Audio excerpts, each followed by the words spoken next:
अभी आप देख रहे हैं तेलंगाना समाचार। సర్వాయి పాపన్న జయంతి వేడుకల్లో బోయిన్పల్లి వినోద్ కుమార్. సర్దార్ సర్వాయి పాపన్న 374వ జయంతి సందర్భంగా మాజీ ఎంపీ బోయిన్పల్లి వినోద్ కుమార్ గారు మానేరు బ్రిడ్జిపై ఉన్న సర్దార్ సర్వాయి పాపన్న విగ్రహానికి పూలమాల వేసి నివాళులు అర్పించారు.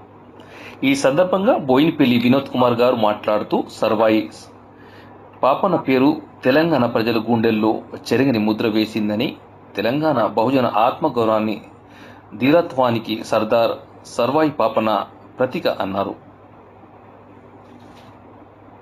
ఈ కార్యక్రమంలో వీళ్ళ వెంకటేశ్వరరావు, జక్కుల నాగరాజు యాదవ్, దూలం సంపత్ గౌడ్, సాయి కృష్ణ, రాజా అంజనేయులు, హనుమంతరావు తదితరులు పాల్గొన్నారు.